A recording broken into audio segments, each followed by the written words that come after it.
मोहोळचे माजी आमदार राजन पाटलांचा मुलगा बाळाराजे पाटलांचं वादग्रस्त वक्तव्य, विरोधकांवर टीका करताना बाळाराजे पाटलांचं वादग्रस्त वक्तव्य। निवडणूक आल्यावर विकासावर कोण बोलताना दिसत नाही, केवळ राजन पाटील आणि त्यांची 2 पोरच दिसतात असं वक्तव्य।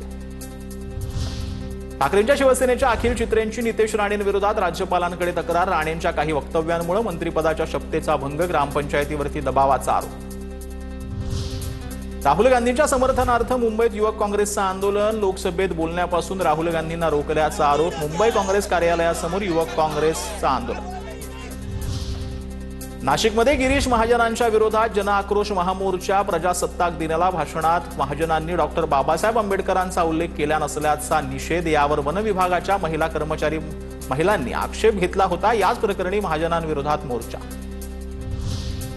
राहुल गांधींकडून देशासह लष्कराला बदनाम करण्याचा प्रयत्न, ते फक्त चर्चेत राहण्यासाठी आरोप करत आहेत। फडणवीसांची राहुल गांधींवर टीका, राहुल गांधींना फक्त खोटे आरोप करायचे आहेत, फडणवीसांची प्रतिक्रिया। भारत अमेरिका ट्रेड डीलचा शेतकऱ्यांना फायदा होणार, त्यामुळे शेतकऱ्यांचं कुठलंही नुकसान नाही तर सर्वांना फायदा होणार, मंत्री पियुष गोयल यांची संसदेत माहिती। तर शेतकऱ्यांचं नुकसान होणार असल्याचा आरोप करत विरोधकांचा जोरदार गोंधळ, कामकाज स्थगित। बंगालला टार्गेट केलं जातंय, ममता बॅनर्जींचं वक्तव्य। तर ममता बॅनर्जींच्या युक्तिवादानंतर सुप्रीम कोर्टाची पश्चिम बंगालच्या निवडणूक आयोगाला नोटीस, आता पुढील सुनावणी 9 फेब्रुवारीला होणार। SIR मधून वोट डिलीट केले जात असल्याचा ममता बॅनर्जींचा आरोप। बाळासाहेब ठाकरे राष्ट्रीय स्मारक समितीची उद्या पहिली संयुक्त बैठक, राज्य शासनाच्या वतीनं नेमण्यात आलेल्या समितीची ही पहिलीच बैठक। दरम्यान राज्य शासनाचे सदस्य आणि उद्धव ठाकरेंमध्ये बैठक होणार। जरांगेंना जीवे मारण्याची धमकी दिल्याची ऑडिओ क्लिप व्हायरल, जरांगेंना गोळ्या घालण्याची कराड समर्थकांची audio clip viral, TV9 Marathi audio क्लिपची पुष्टी करत नाही।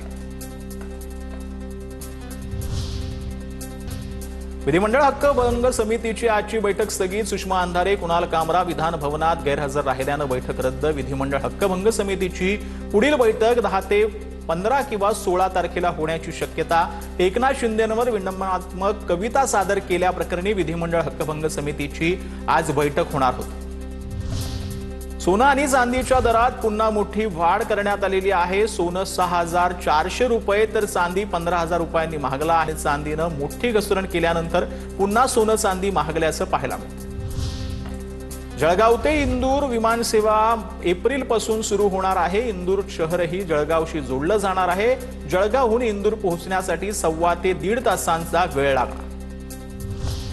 वाहतूक नियमभंगाचा बनावटी चलानद्वारे सर्वसामान्य नागरिकांची फसवणूक, ट्रॉम्बे येथील एका व्यावसायिकाला RTO चलान नावानं फाईल पाठवून क्रेडिट कार्डवरील पैसे परस्पर काढले। मुंबईत अनेकांची लाखो रुपयांची फसवणूक केल्याचं प्रकार समोर आला।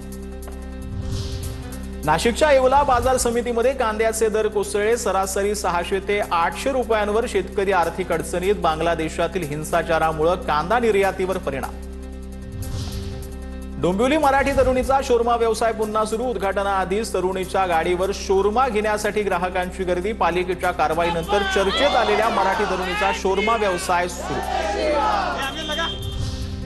कोल्हापूरमध्ये आमदार राजू खरेंच्या घराजवळ महिलेची निर्गुण हत्या, पंढरपूरच्या गोपाळपूरमध्ये महिलेची कोयत्यानं वार करत हत्या, पतीनंच पत्नीची हत्या केल्याची धक्कादायक घटना।